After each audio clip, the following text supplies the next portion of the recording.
আমি নরমালি এইভাবে ইন্ট্রো করি না, কিন্তু আমি এখন ঝুলছি একটা গুহার 100 ফুট নিচে, যেটা মাটির নিচে 5 কিলোমিটার জুড়ে বিস্তৃত আছে। আর আমরা এটা পছন্দ করি বা না করি, যখনই আমি আর আমার বন্ধুরা মাটি টাচ করলাম, আমরা অফিসিয়ালি এখানে আগামী 7টা দিন কাটাতে চলেছি।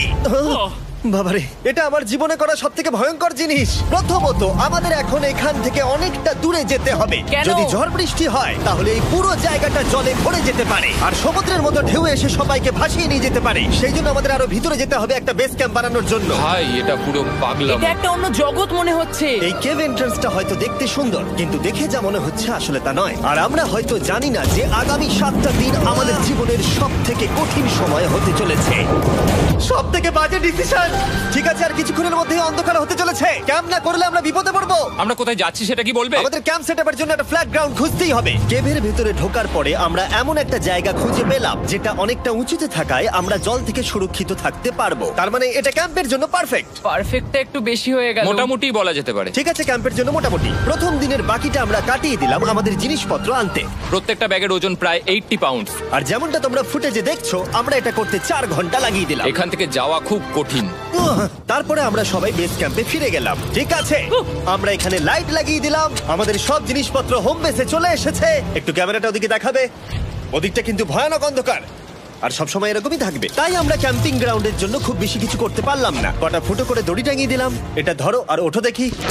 মনে হচ্ছে আমাদের হ্যামকগুলো ভালোই সাপোর্ট পাবে। আর তারপরে আমাদের সার্ভাইভাল গাইড জোয়ের সাহায্যে আমরা হ্যামক টাঙালাম। এই সরু দড়িটা আমার হ্যামকটাকে ধরে রাখবে। হ্যাঁ, ডিনার খেয়ে আমরা প্রথম রাত্রি ঠান্ডার জন্য তৈরি হলাম। আমি মিথ্যে কথা বলবো না, আমি যতটা ভেবেছিলাম তার থেকে এই হ্যামকটা অনেক বেশি কমফোর্টেবল। এই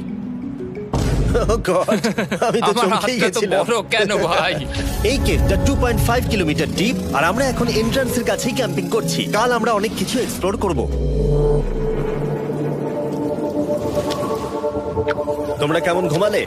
ভয়ঙ্কর। ঘুমই হয়নি। এটা সত্যি একটা অস্বস্তিকর পরিবেশ। কেবের উপর থেকে অনবরত আমাদের উপরে জল পড়েই যাচ্ছিল, তাই উপরে একটা প্লাস্টিক চাপালাম, কিন্তু তাও আমাদের হ্যামকের উপরে জল পড়েই যাচ্ছিল। একটা আইডিয়া আছে, চলো শেল্টারগুলোকে ভালোভাবে তৈরি করি। আমার মনে হয় এই প্লাস্টিকগুলোকে জুড়ে দিলে আর জল পড়বে না।